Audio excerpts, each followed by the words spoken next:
Om Sri Sai Ram. Humble pranams at the divine lotus feet of our most beloved Bhagawan. Brothers and sisters, welcome you all to this evening session of the 7-day Chandika Saptaham as well as Upanishad Pravahini. We are about to begin the evening session of Upanishad Pravahini now. Before the speaker, Brother Narayanan, takes over, I thought I'll just share with you all an introduction to Upanishads and also background to this initiative. All of you are aware that we are celebrating the centenary celebrations of our most beloved Bhagawan this year, and this year happens to be a very special year because all the devotees are coming in and celebrating in various forms. For example, we just concluded the Sri Sathya Sai Prema Pravahini, and now we are having Upanishad Pravahini. Now, what is the difference between these two? Of course, we know that on paper that is a Rathotsavam which we had for more than 39 days. But let me share with you an insight here, is that the Sri Sathya Sai Prema Pravahini, which Swami travelled all the nook and corner of Karnataka South District, covering all the samitis and bhajan mandalis, was a Rathotsavam where the Ratham was continuously in motion. The continuous motion and Swami visiting various places created a lot of emotion. Lot of devotees felt that emotion. They were not able to control themselves. It was as if Swami himself was coming. It was not as if Swami himself came. But it raised a lot of emotion. People were breaking coconuts, pumpkins, doing arati and all that all over Karnataka South. But is Swami happy with just an emotion? Is a question. Swami is not happy with an emotion because emotion is a product of mind.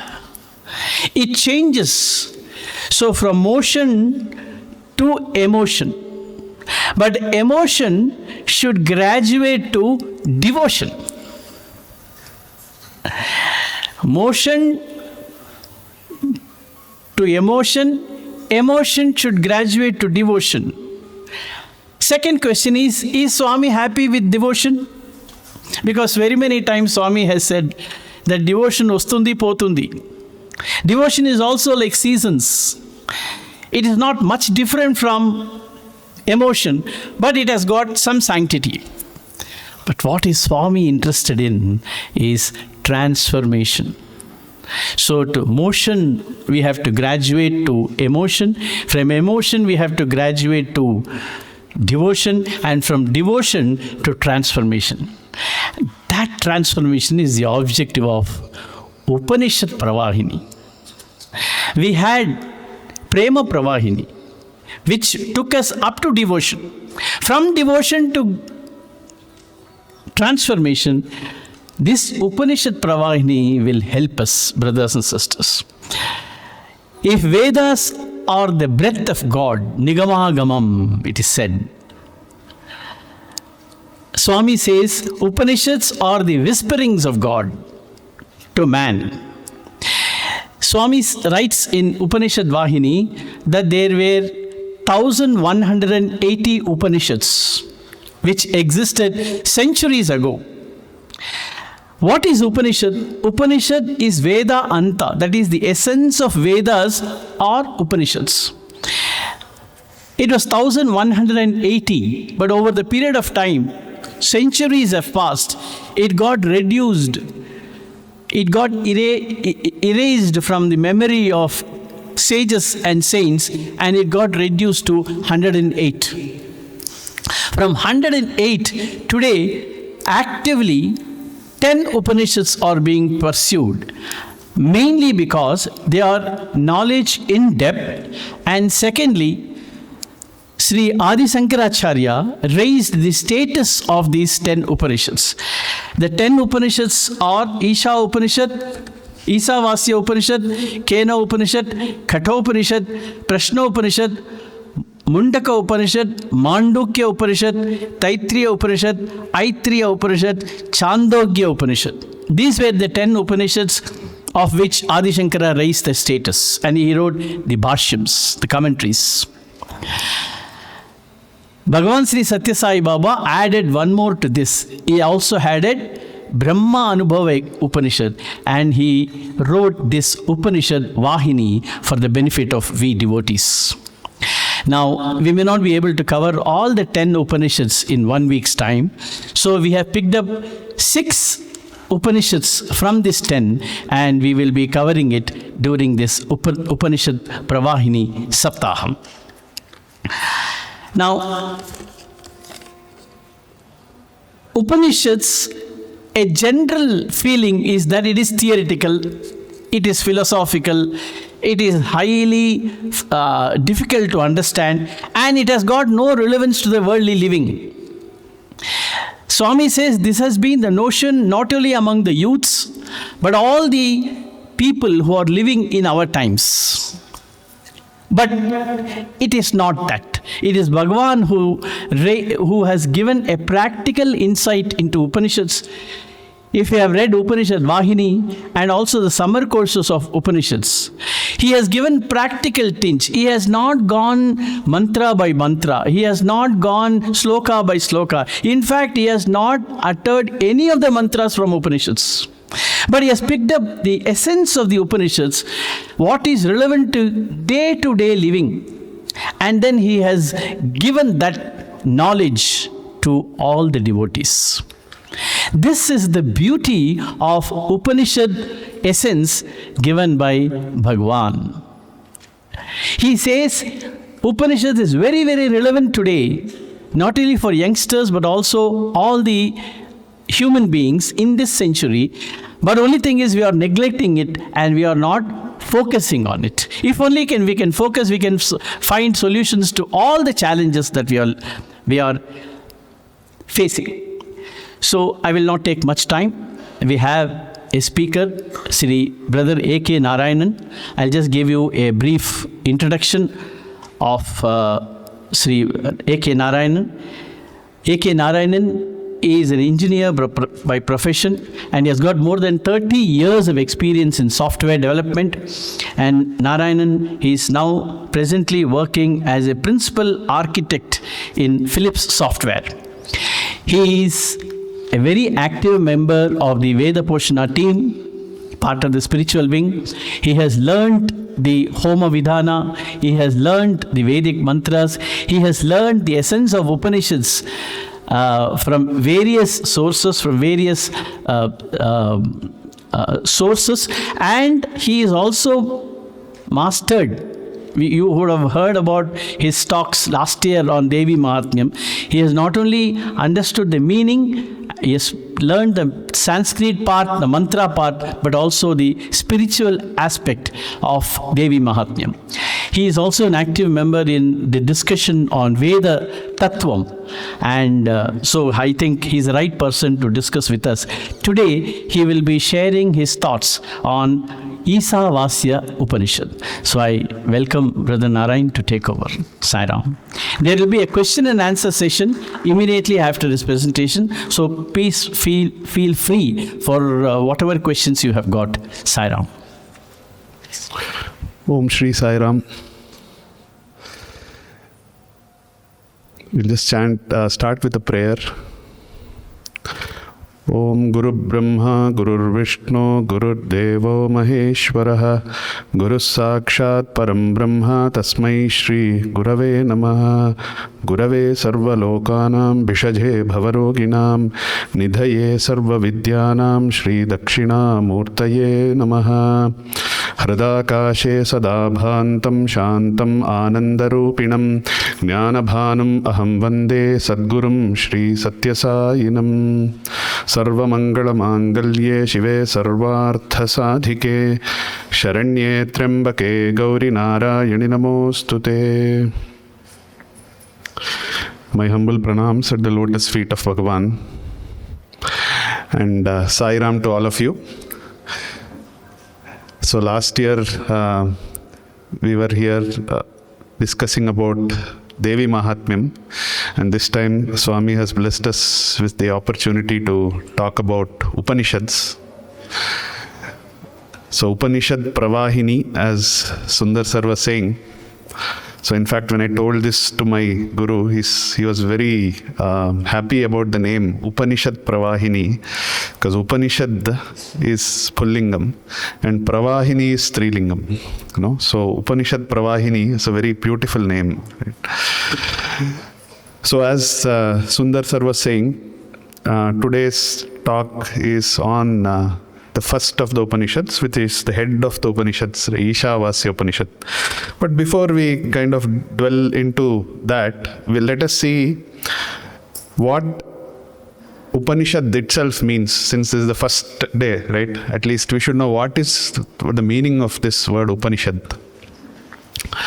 So as Sundar Sir said, there are what we call as 10 Maha Upanishads, right? So there is actually a sloka which goes, which actually describes all the 10 Upanishads, right?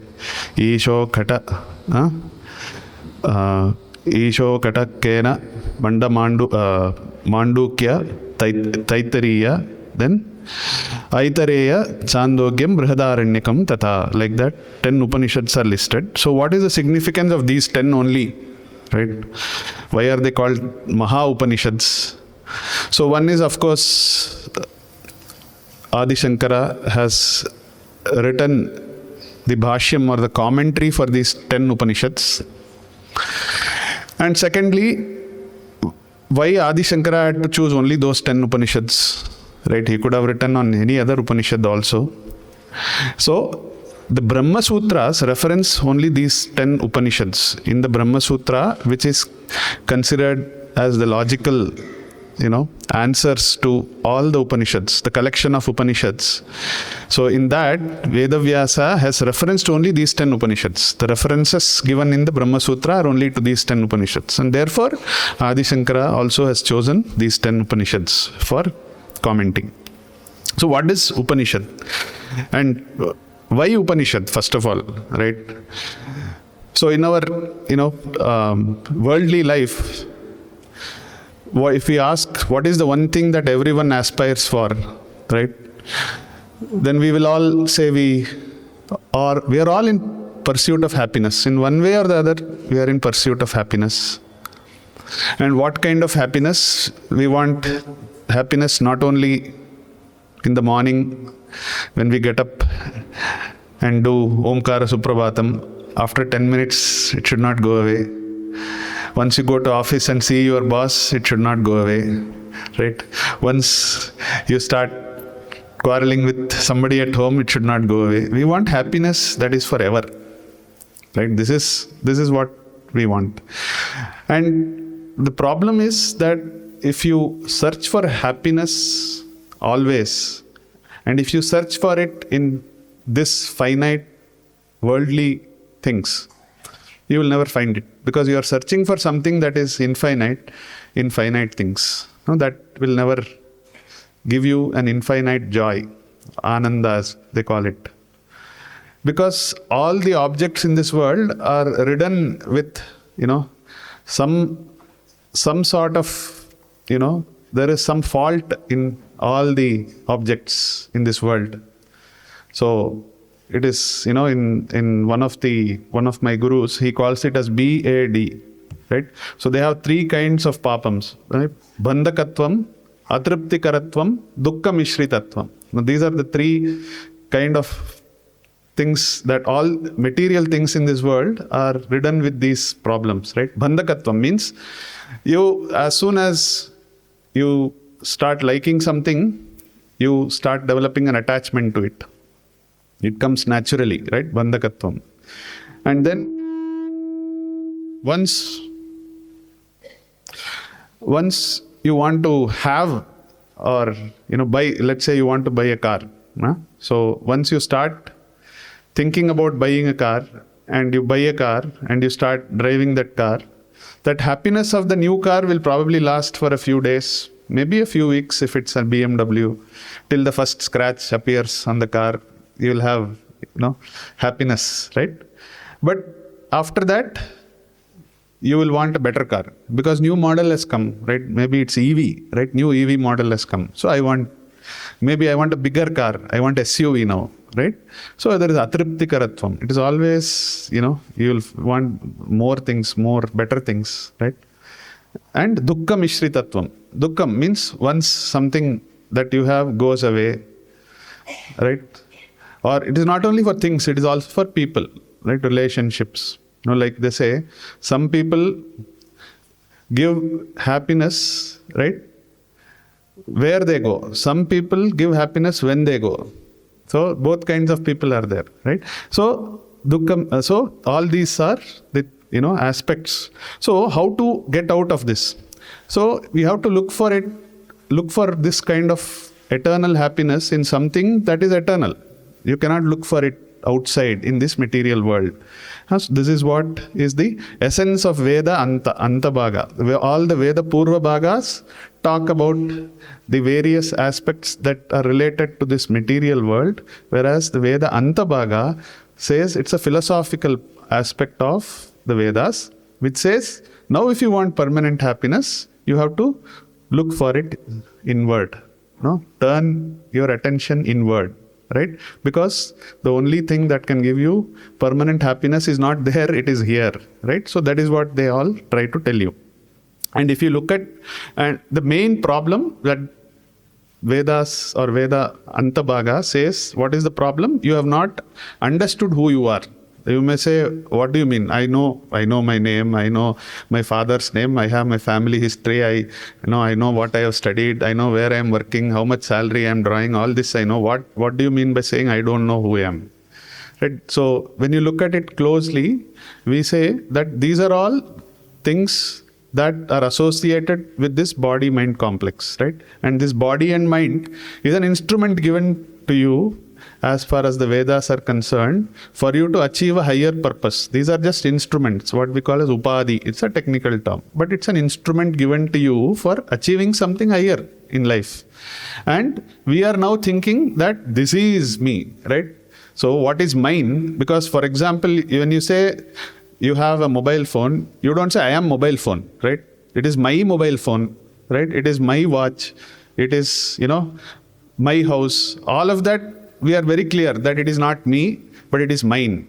But when it comes to this body, right, we get confused.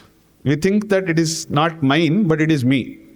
So this is the problem, right? So this is basic identification problem which Vedanta tries to solve. It says that you are not this body-mind complex, but you are something higher. This is the basic fundamental principle with philosophy, which all Upanishads are going to talk about, right? So we will start with the first one today. So what is the meaning of Upanishad? So Upa, very simple meaning. Upa means near in Sanskrit, right? And Ni means with nishtha. With firmness, with certainty. And Shad means to be established.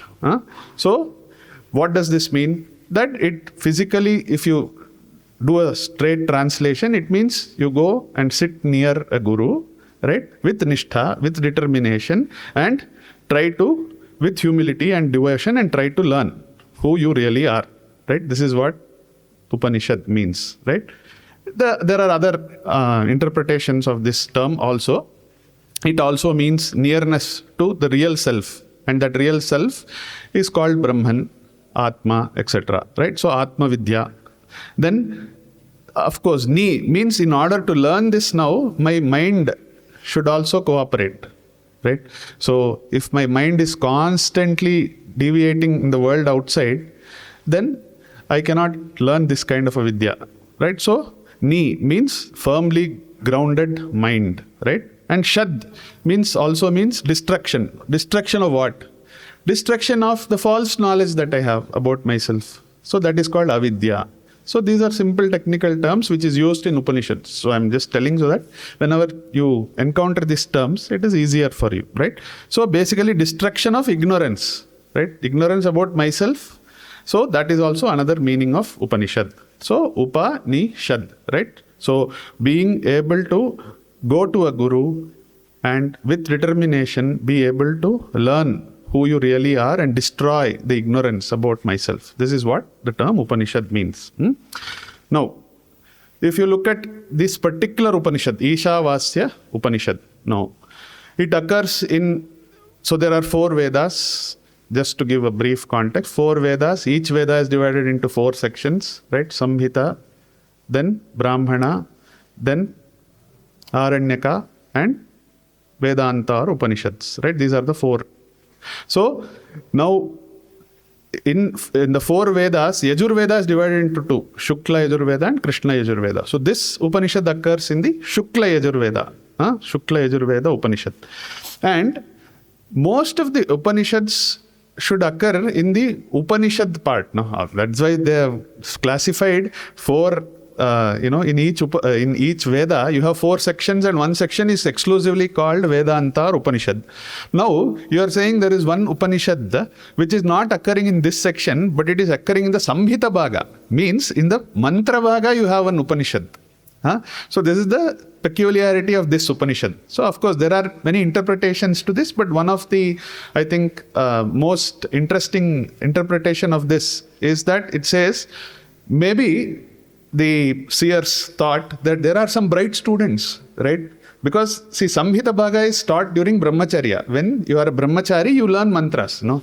Learning mantras after 40 is more difficult. We all know, right? So that is why when you are, Brahmachari, you are taught these mantras so that, you can memorize them easily and so on. So they have put some Upanishads, right? Like, in some subjects, you will have some tough chapters, right? You probably remember in some subjects, mathematics, you'll have some equations, right? Which is only 10 marks. So most people will say, okay, I'll leave that 10 marks. Let me get.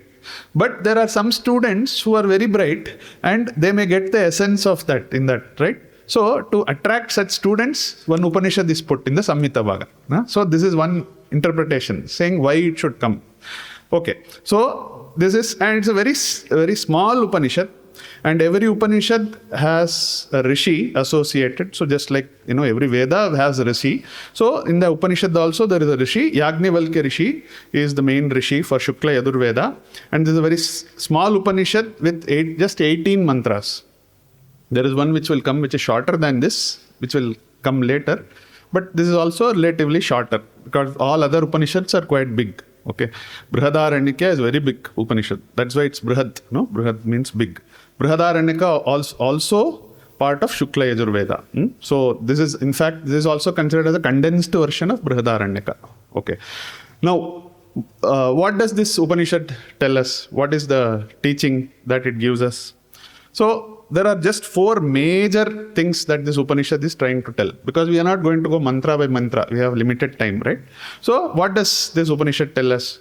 One is you see God in everything. This is the first thing that it tells. See God in everything, just like Swami says, right?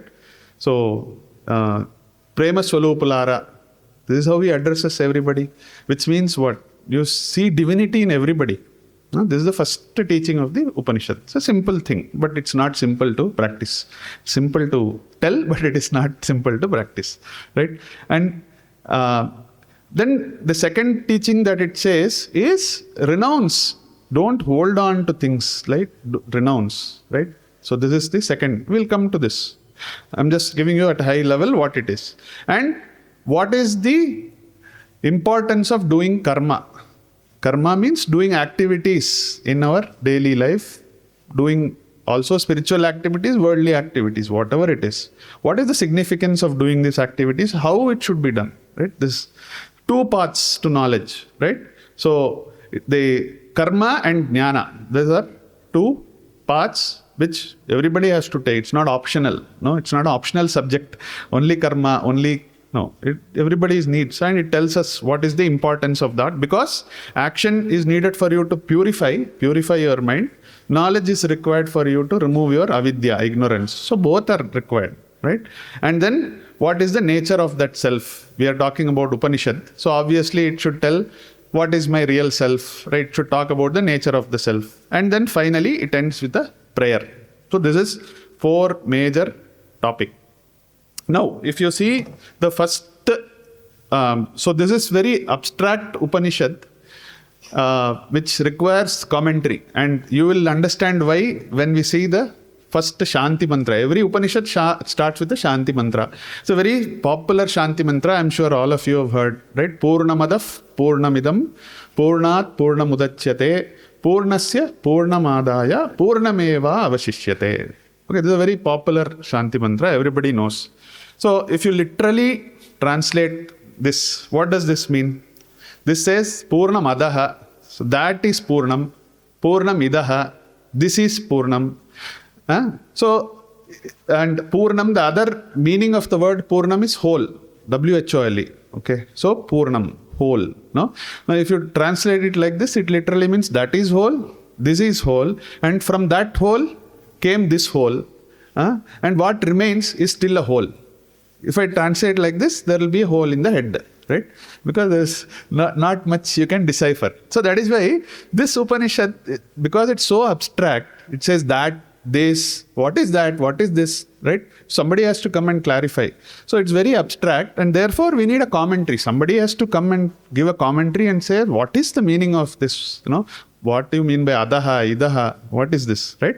So that is what this Shanti mantra itself. Most of the Shanti mantras in Upanishads, if you see, they all talk about, Sahana Vavatu, Sahanau Bhunattu, like, I am wishing well, I am asking for, maybe Badram Karne Bhihi, so I am asking for peace, I am asking for, something good for me, for my Guru, for the world. But this Shanti mantra is very different. It says it is directly, basically, so it is talking about Jiva Ishvara Aikyam, which is the highest teaching of the Upanishad. The Shanti mantra itself starts like that, right? So this is the significance of the Shanti mantra. So what it says is Purnam Adaha. Adaha means that. What is that? That is Ishvara. You should replace like that. No, this is what commentators say. Now Idaha. Idaha means, so Paramatma. Idaha means Jivatma. Purnam Adaha. Paramatma is Purnam. And me, the Jivatma, is also Purnam. And me, the Jivatma, who has emerged from that Paramatma, even after I emerge, that still remains Purnam. You may wonder what is, how is all this possible, right? So the simple example, there are many examples which they take, but I think the simplest example which I found is since we are all interested in gold, gold. Right? So if you just replace this with gold and see how it sounds, right? Swarnam Adaha, Swarnam Idaha. Okay? So if you take gold and jewelry, imagine that there is gold, which is the real substance, The Tattvam is gold, right? And everything else is name and form only, right? All jewelry is bangle, you can, necklace, everything you can make out of gold. So Purnam Adaha, Purnam Idaha, Purnat Purnam Udachyate, means from that gold only came all this jewelry, right? Purnasya Purnamadaya. Now if I melt back, you take this jewelry to any goldsmith, he doesn't care whether it is jewelry or bangle or whether it is a nice necklace or beautiful design. Doesn't matter, madam, 10 grams. You will get only 10 grams ka whatever, right, price you will get. He's a Tattvajnani, This goldsmith is a Tattvajnani. He is only looking at Tattvam. He doesn't care whether you have beautiful design. You give him, he will melt it, right? Purnat Purnam Udachyate. So this is what this mantras, this is how you should understand it. That all these things, there is a main Tattvam, right? That Tattvam is Atma Tattvam. And from that Atma Tattvam called gold, all these different names and forms in this creation are happening. And from that gold only has emerged all this. And once you go back, you melt this gold, everything will go back to that original form. And just because that gold came out, it doesn't mean that.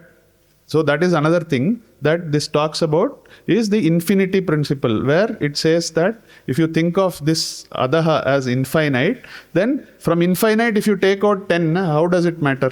It still remains infinite. This is, if you want a mathematical, so everything remains. So Purnam adaha, Purnamidam is a very simple way to understand this. So that Jivatma is nothing but an essence of the Paramatma. Right? So that divinity principle is there in all of us. So there is nothing called creation, it is just manifesting itself. Right? So basically it is like saying that is there butter in milk, if you ask. Right? This is an example which they give. If you look at milk and if you ask somebody, is there butter in this milk? Just by looking at it, you may not even realize that there is butter. Some process it has to undergo. Once that process is undergone, then you will get butter out of it. But just by looking at the milk, probably you'll never think that there is butter in it. And in fact, you may say there is no butter in this. But person who knows how to extract butter will know that. So that is Purnam Adaha Purnam Idaha. So that divinity principle is there in all of us. Now, the other thing that the Upanishad starts with is to give us a vision of this first statement, that there is divinity in everybody. So it says, Ishavasyam idagum sarvam. You don't have to go through the mantra, it is just for reference. Okay. So Ishavasyam idagum sarvam. Now, if you remember, we have another mantra which talks about very similar. So if you look at Narayana Upanishad, right? Om athanityo narayanaha. Brahma Narayanaha, Shivascha Narayanaha, right? So it comes like that, right? Adascha Narayanaha, Antar Bahischa Narayanaha. Then it says, Narayana evedagum sarvam, Ishavasyamidagum sarvam. It's the same concept here also. Narayanam replaced by Isha. Isha means Ishvara. Ishvara, the principle of divinity, is existing in everything. And then it says, basically, what else is there other than this? No, if everything is divinity, then what is it there for you to say that this is mine? If everything else is divine, if everything in this creation is divine, what is there for you to hold on and say, this is my car, this is my building, this is my wife, etc., etc. This, ahankara and mamakara, what is there? Because nothing is yours. Right? We are saying that everything is divine. When everything is divine, what is it? What is it that you want to hold on to and say this is mine? Tena tyaktena bunjitaha. So nothing that you need to say. So basically, that is why you need to develop. Just like Swami will talk about this later on, but basically a sense of renunciation, because there is nothing for you to say this is mine. So this is what the first mantra. So what Swami says, basically he says, Tyaga, renunciation with Bhoga, right? So this is what Swami is talking about. And he is quoting the very famous mantra, Nakarmana. Nakarmana na prajaya dhanena tyage naike amrutatva manashuhu. Nakarmana na prajaya na dhanena. So all of these will not give you amrutatvam or immortality. So, tyage naike, only renunciation is the only way you can attain immortality. So, this is the principle that is highlighted. And what is the fundamental thing? We are saying that Ishavasya midagam, everything is divine. So, the only way you can cultivate this is by tyaga. So, by renunciation is the only way, right? And then if, for example, the first one, for you to look at it, it is really talking about philosophy, right? The first one is really more about Jnana. Many people who will say, sir, this Jnanam and all is not for me. No. The moment I listen to some talk, the moment I take out a book, I am feeling sleepy already. Right? So this is not for me. I want to do some action. Right? I am more interested in karma. So Upanishad says, okay, if you are such a person who is more interested in karma, then it says in the next second mantra of the Upanishad is about this. So, kurvan eveha karmani. So, basically it says, Chatagum samaha means, shata means 100. For 100 years, let's say you are given a lifetime of 100 years, right? Typically, the human life is considered to be 100 years. So, let's say you live for 100 years. So, if you want to do karma and live for 100 years and then achieve some, spiritual progress in life, so then basically, what is the kind of karma you have to do? So, as per the Vedas, if you are able to do karma, and what does Vedas say? What kind of karmas we should do? Upanishad doesn't say. It assumes you have come to Veda Anta Bhaga. It assumes you have studied Veda Purva Bhaga. You know what karmas you have to do. So typically, what is the karma that we all have to do? So basically, you have something called Nitya Karma, Naimittika Karma, and what we call Pancha Maha Yajna. Nitya Karma means what? So Nitya Karma means your daily. So for example, if you are a brahmachari or if you are a grihastha, then if you're supposed to do sandhya, trikala sandhya, or if you're not in that lineage, then you have to do at least your puja or whatever is puja as per your tradition. You're supposed to do that, right? And then what is naimittika karma? All the karmas that we do for our, for a pitru karma, for example, right? Which we do. It is called naimittika karma. It's not nitya karma, not every day, right? So periodically we do that. And then there is something called Pancha Maha Yajna. So Pancha Maha Yajna means you have to do yajnas, so the 5 ones, which is Pitru Yajna, right? Deva Yajna, then Rishi Yajna, then Bhuta Yajna and Manusha Yajna. So all these 5 categories of Yajna. Yajna here means any karma that you do, any action that you do, for all these 5 categories you are supposed to do.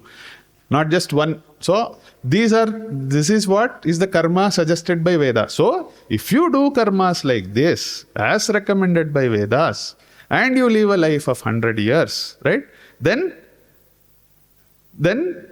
if you do like this, then the karma that you do will not stick to you. Stick to you means we are doing it without the sense of ego, and therefore it will not stick to you. These karmas are designed in such a way that there is no selfish ask that I am. So when you do Sandhya Vandana, for example, there is no selfish ask there. Okay, or any of these, Nitya Naimittika karmas that you do, there is no selfish ask, there is no ego, nothing there. So these karmas won't stick to you, and therefore if you live a life like this, then there is spiritual progress for you. Okay, so this is the other part. Then the Upanishad goes on to say, okay, now it will elucidate or further detail the first mantra, which says, if I am in Jnana Marga, then what is it that I should do? So the Upanishad actually is a little bit very strict in saying that those who do not come to the path of Jnanam are in the Avidya Marga, means they continue to be ignorant, right? And they are, materialistic, for example, right? But that doesn't mean karma is not important. That is not to say that. So karma done in the spirit of sacrifice, done in the spirit of yajna, is what will give you Chitta Shuddhi. Chitta Shuddhi means purification of the mind. Because why am I doing all of these karmas? Because I want to purify my mind. Why do I want to purify my mind? Because without purifying my mind, I cannot understand any of these abstract topics, right? So it will become like Purnamadav Purnamidam, no? Right? So otherwise, you have to have a little bit purified mind. The chitta, the mind, should not just roam around in other things. It should be basically a very clear, purified mind for you to understand these concepts. And in order to get that purified mind, you have to do karma in a certain way. And once you do that, then you come to Jnanam. Then you will be qualified for Jnanam. But stress on Jnanam is laid in this mantra, because Jnanam is what ultimately will give you the phalam, which is moksha. So, jnanam and karma are important. Action is one which purifies you, whereas knowledge liberates, right? This is what is said. And what is that jnanam? It talks about, right? What is this thing called Brahman, Atma? and all these terms that we use, it talks about this. So for example, one of the famous bhajans, I think today morning also it was played, Satyam Jnanam Anantam Brahma. This is the simple definition, no? If you say. So what is Satyam, you may ask? What do you mean by Satyam? Am I not Satyam? I can see you, physically see you, touch this. Is this Satyam? Is this not Satyam? Why? So because we say Jagan Mithya, no? Brahma Satyam, Jagan Mithya. Are you saying that this is not existent? That is not what is the intention. So the simplest definition of what is Satyam is Trikala Abhadyam. Means it should exist in all 3 points of time. It existed in the past, it exists now, and it exists in the future. Anything which satisfies this criteria is Satyam. Do I satisfy this body-mind complex satisfy this criteria? No. Any object in creation, if you take, will not satisfy this criteria. Correct? Because it has a date of manufacture and it has a date of destruction. So obviously none of this can be termed as Satyam. So that is why we call it as Mithya. Mithya means not that it does not exist. It exists conditionally. In a period of time it exists. It will be there as long as the lifetime of that object is there, it is there. There is a condition for it to exist. After that, it goes away. So that is why Satyam. So that thing which exists permanently is called Satyam. This is what this teaching says, right? And that self is described as all-pervading. Something that exists at all points of time is all-pervading, is omnipresent, omniscient. So that Satyam, such a thing, right, is Atma, right? And only that is Satyam, everything else is Mithya. So that is what it says. So Swami has quoted this sloka also. Nirgunam, Niranjanam, Sanatanam, Niketanam, Nitya Shuddha Buddha, Mukta Nirmala Swarupam. This is the nature of Atma. Nature of Atma is attributeless. It is something that exists in all points of time. So all of these attributes is what this particular set of slokas talk about. Now, I know it's a little abstract, right? So this is like saying giving antibiotics, right? So you take antibiotics when you go to the doctor, he prescribes antibiotics, no? So there are side effects, right? It will say, right? You will have drowsiness if you have this antibiotic, and so like that, this kind of concepts are little abstract. But one simple story that I wanted to tell you about is, which kind of tries to tell what is this concept of Atma. So there was a boy, basically a village boy, right? He is very interested in movies, but he has never been to a theater, right? So his father tries to explain him what is movie, right? He says there will be a big theater, there will be a screen, and there are, pictures projected on that screen, right?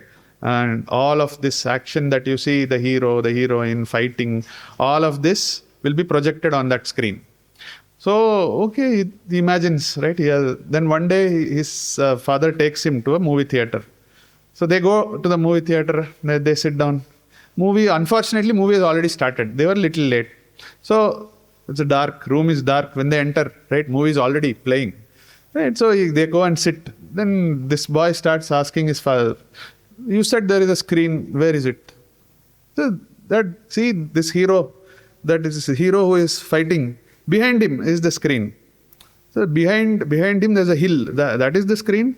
No, that is not. Behind that is the screen. Right? He tries to explain so many ways. Right? Screen.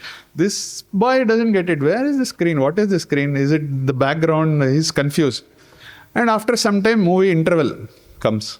What happens? Movie stops. Now the screen is clearly visible. This is, you are saying this is the screen. So this is what happens to all of us in our daily lives, right? Our mind is so muddled with so many transactions that there is no stillness of mind, right? That moment of calmness, as soon as you get that moment of calmness in your mind, you will, just like the boy who was able to see that screen, when the movie keeps going on, right? We all, in our daily lives, all kinds of action movies keep going on, right? In our day-to-day transactions. The moment that action, you have to somehow stop, right?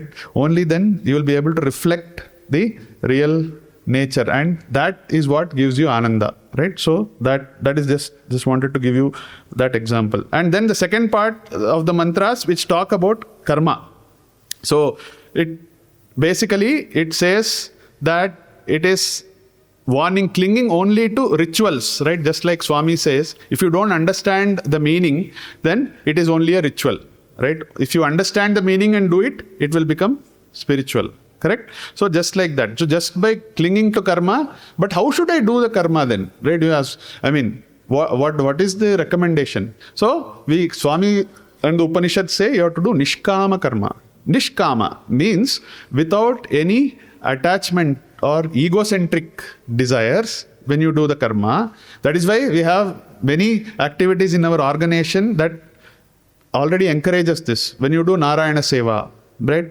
Now you can do Narayana Seva in many ways, means internally I am saying, not externally. So if you think that I am doing this Narayana Seva and do this Narayana Seva, then obviously it is not Nishkama Karma. Although externally it may appear Nishkama because you are doing Seva, right? But internally, what is your thought process? I am doing this, I have made this, I want my name to be put. So it is not Nishkama. Without any egocentric desire when you do an action, then that Nishkama Karma will purify your mind. It will give you Chitta Shuddhi. Anything which is not Nishkama, which is driven by my egocentric desires, this will only result in punyam. It may give you punyam. Of course, it will give you punyam. You do Narayana Seva, your bank balance will get deducted, and there is certain, punyam you will get out of it. There is no denying that. But Chitta Shuddhi will not happen, right? Because that needs Nishkama Karma. So, karma to be done in a certain way. And then the second thing that the Upanishad talks about, which is also very interesting in this Upanishad, is it talks about combining karma and upasana. Upasana means meditation. So it says, don't just do your karmas, but in your daily routine, for example, when you do your puja, at the end of it, do some upasana, meditation, right? And Swami has, of course, very beautifully talked about this upasana. So it says, Swami has talked about, what is the best way to do your upasana, right? So he says that So this is part of the Ashtanga Yoga, but Swami gives a very simple definition to this, right? So looking at an object, so because when you do an upasana, there is an object of meditation. Maybe it's a form of Swami or your Ishta Devata. So you basically try to internalize the form. You look at the photo or an idol for 12 seconds. He says, just look at it for 12 seconds and without blinking of the eye. This is what Swami says, right? So if you are able to do that, then this is called dharana. Means concentration. It gives you a certain concentration. Then if you now look at and we are able to imagine and meditate on that object so 12 dharanas means 12 into 12, 144 seconds. If you are able to meditate on that form with your eyes closed, then this becomes dhyana, one meditation cycle. And then if you are able to do 12 such dhyanas, which is 144 into 12, so then you can easily get into a state of samadhi. But assuming that when you are thinking about, let's say you're thinking about the form of Swami, and you now start thinking about the form starting from, let's say, you're looking at the face of the Lord, and then you start looking at and imagining that Lord, and now suddenly somebody, the mind wavers and it starts thinking, oh, last time when I was looking at that photo, somebody called me and then this person told me something. So now your mind has started deviating out of. So your dhyana is out actually, right? So this principle is valid only. So when you have similar thoughts. So when you have similar thoughts for that duration of time, if you are able to keep your mind still on similar thoughts, then it is considered dhyana. But as you can see, it is not impossible, right? We are talking of 12 seconds and 2 minutes and 28 minutes. So you don't have to spend hours and years for meditation. If you can put this simple practice into your daily life, then it can give you an enormous amount of spiritual progress, because it will give you concentration, chitta ekagrata and chitta vishalata. These are the benefits of upasana. So this is what the Upanishad suggests, and this is what Swami has suggested, right? So very simple but clear to practice, right? So And then letting go of the past, right? Don't keep thinking about the past. It doesn't help us in any way. So that is what, and forgiveness, right? Developing an attitude of forgiveness. So, being able to say, so there is this famous, this story which they tell about a sadhu, right? About a sadhu who actually left his house and he went to some other village, and in that village, when he was there was a huge flood, right? And then somebody called him, and then he came back to his house and he found that everything was washed away, right? So obviously, he said, what, right? This is the first expression is what? And then after some time, because he had that much chitta shuddhi, he said, so what? So normally this what to so what transition for us takes days and months, and sometimes we are never able to forgive that person for a long time. So if you are able to switch from what to so what, in seconds, then all of this practice becomes very easy, right? And then finally, basically what holds us back is also the fact that we are attached to so many things, right?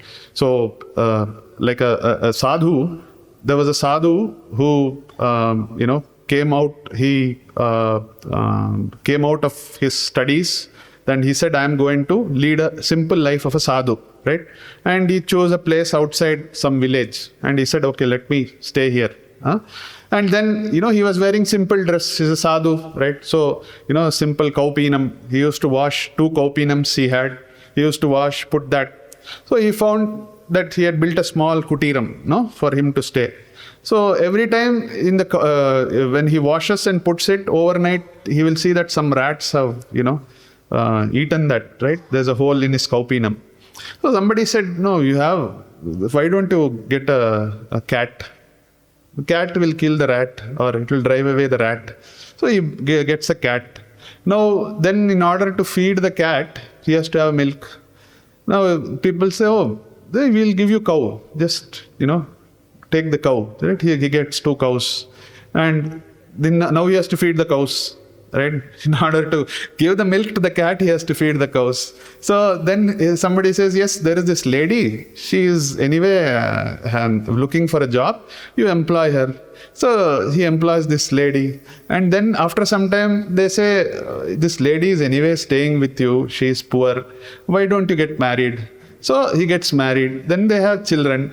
Now there is this guru who comes after some 10 years. He comes back. Then he sees this place. Some 4 or 5 kids are playing, and this man has developed one big pouch, stomach he has. He says, "What is this?" So then he says, "Yes, Guru, now I realize when you say for 2 pieces of loin cloth to save that, what all I have done, right? How much attachments I have got into." So this is the same case with all of us, right? So for this kaupinam, he has gone into all of this, right? So what does Swami say? Basically, he says expand body to mind to Atma, right? This is, so like 3 circles, right? One circle has to grow bigger, engulf the other circle, that has to grow bigger, engulf the other circle. Then you will attain Purnatvam. Purnatvam means you don't have any more such desires now. I am Purnaha. You don't feel the necessity to expand. There are other examples Swami has given. The analogy of a clock, right? Where it says there's a second hand, minute hand, and hour hand. So the second hand, only when it does 60 rotations, then 1 minute will happen. And then that does 60, then 1 hour ka 1 rotation will happen.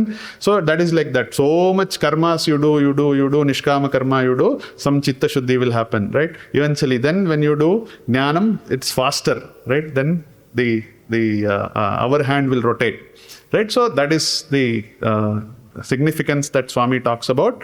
And finally, he says, in the Upanishad, there is a very beautiful prayer. It talks about a person who is on his deathbed. And this mantra is also popular. They chant this Agne Naya Supata Raye Asman. So it says, in the Upanishad, it is to Surya Bhagavan. This mantra is for Surya Bhagavan. It says that, hey Agni, lead me to the good path. Good path here means in Bhagavad Gita also there is a mention of this so-called Shuklagati, So person who has gone through karma, let's say he's not in Jnanam, he's only gone through karma, he has attained complete, he has done all Nishkama karmas and he is going to attain Brahmaloka by going through the Shuklagati, and he is praying in his deathbed. He says, hey Bhagavan, for so many years I have been doing all these karmas, but now I am in a state where I cannot fold my hands and pray, only words are there. So, hey Bhagavan, please lead me to this path and take me to this Brahmaloka. So, finally, what Swami says, expand your hearts, cultivate love, eventually you will find. So this is what our famous statement, love all, serve all. So you start with serve all, right? Because by serving, you attain Chitta Shuddhi. By doing Nishkama Karma, by serving all, you attain Chitta Shuddhi, and then your mind will expand, and eventually you will say love all, right? So this is the journey of love all, serve all. This is what Swami has said. So we'll conclude with this. As we said, these are the points, right? So basically, seek God in everything. Renounce, right? Tyaga.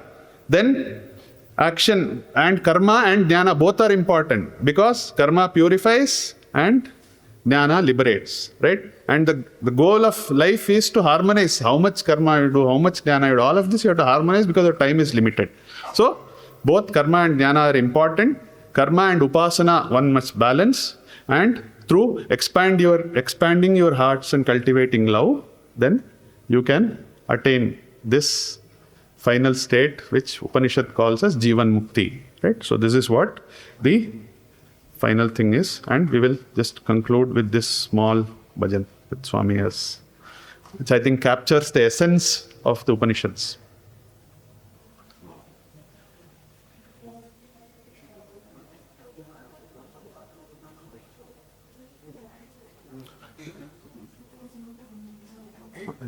I'll stop here. If there are any questions, anything that people want to ask, please do.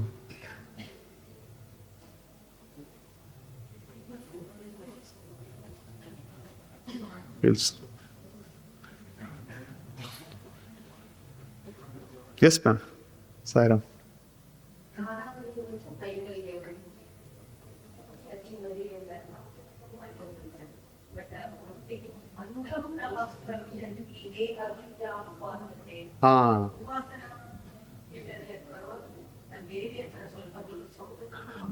So one of the mantras, so what you are asking about is one of the mantras in this Upanishad which says Andham Tamah Pravishanti, right?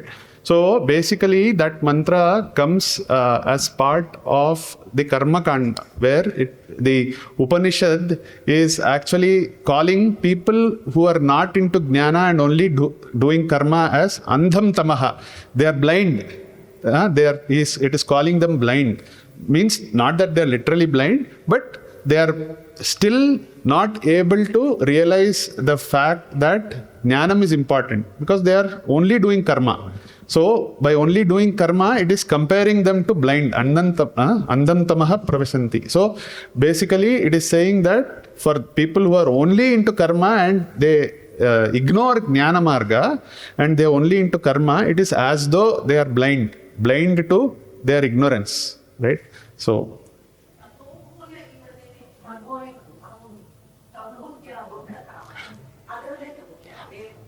so Sambhuti and Asambhuti is talking about Upasana.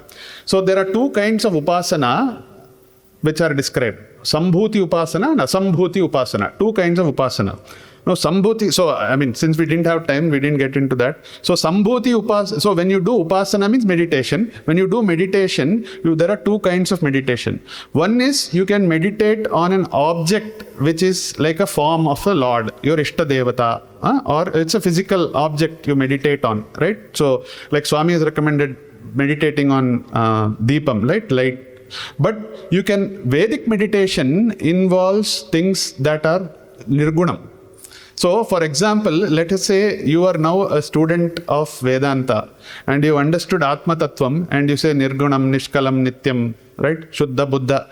Atma is, you know what is Atma, the definition of Atma. Now, when you do this kind of meditation, which is called Nididhyasanam, that becomes Asambhuti Upasana. So, Sambhuti and Asambhuti Upasana are two types of meditation. But basically, it says you should do karma and upasana together. That is the basic concept. But upasana itself you can do in two ways. Sai Raman, very nice. Sai Ram, brothers and sisters, we will constrain to the subject of the Upanishad rather than the mantra bhashya. Sai Ram. Will focus on the subject of the Upanishad. The question. So I hope from this Upanishad at least there is a takeaway for you to say, what can I do starting tomorrow? Right? So this is what, right? So Upasana. If you are not already doing Upasana, please start doing. Spend that, at least starting with 2 minutes and up to 28 minutes, right? Dharana, Dhyana, Samadhi, right? This much. If you are able to start that, it's a very good start. And recognize the importance of Jnana and Karma. Right? What is the importance of Jnana? What is the importance of Karma? So, I hope you're able to find some points which you're able to apply in your daily life. See divinity, God in everything. It is easier said than done. But let's say you have to start somewhere. This is love is my form. When Swami says, right, love all, serve all. What does it mean, right? So, start practicing this in a day-to-day life, right? This is what the starting point should be for all the teachings of the Upanishads. When you apply it to daily life, they have to have some, concrete things. Anybody from this side? Okay, sir. Sai Ram.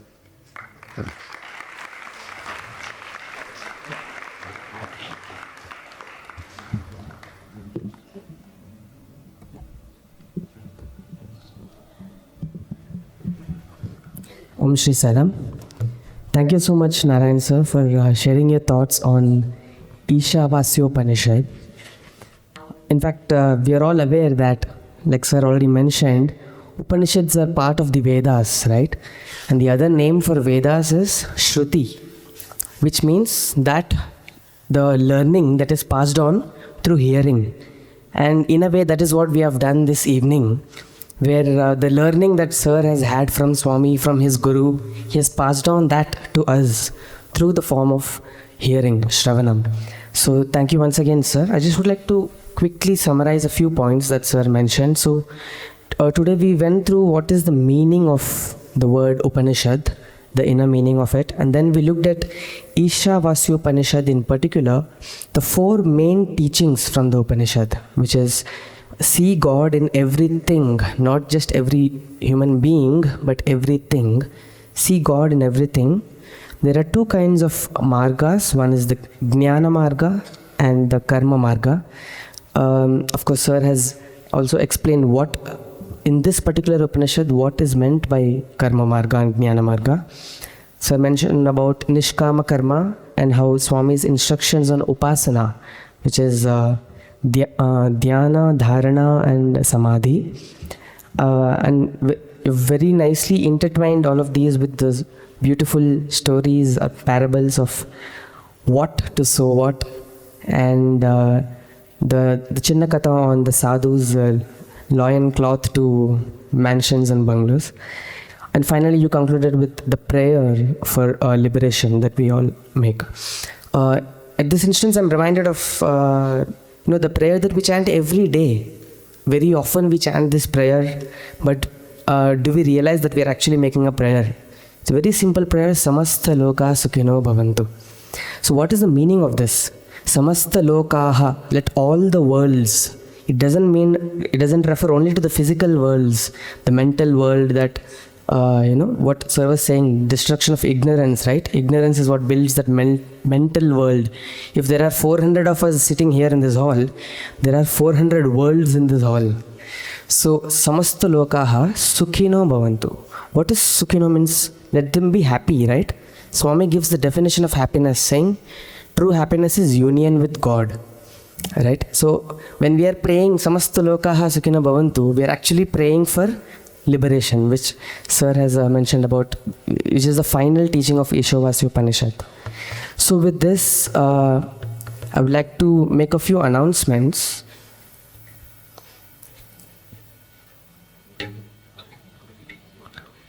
So we are all blessed, to be participating in the Navaratri celebrations here in Brindavan.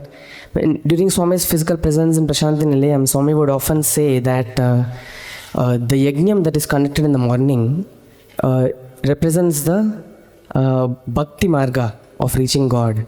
And then the speeches that happen in the evening represent the Jnana marga of reaching God. And the grama seva that is done represents the karma marga. And this year, as part of Swami's centenary celebrations here in Brindavan, we are getting to participate in all these three activities. So we are all blessed to be participating in this event.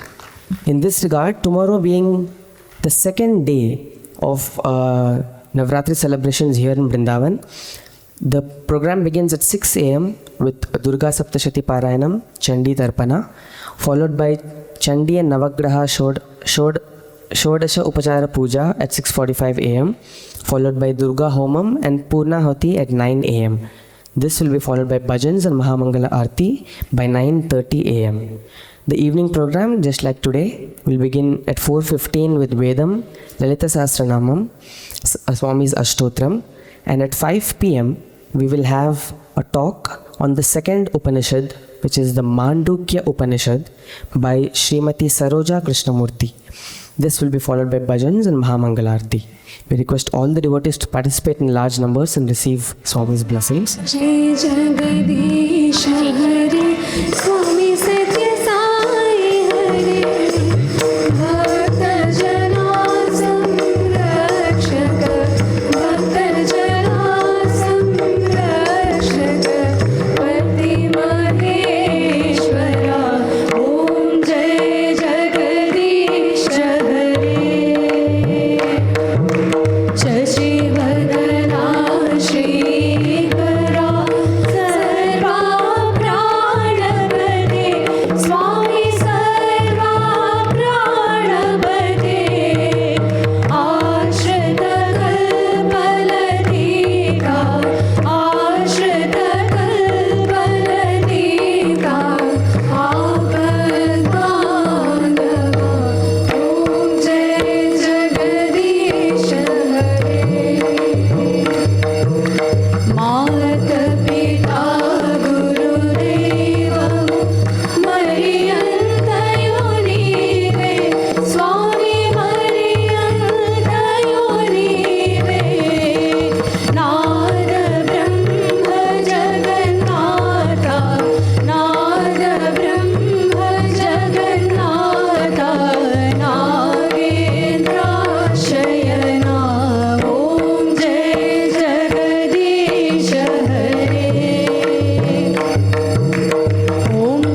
जय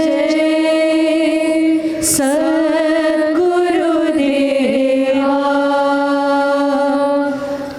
ओम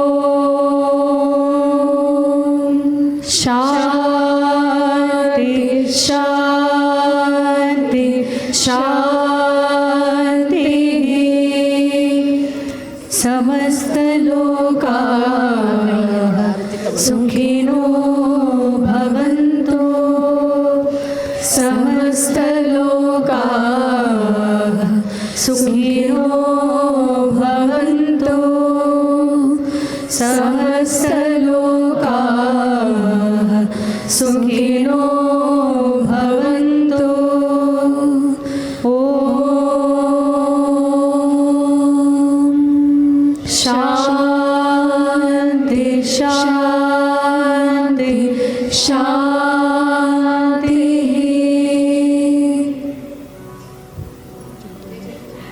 जय भोलो भगवान श्री सत्य साई बाबा जी की जय। जय मंगल साई नमो। जय जय मंगल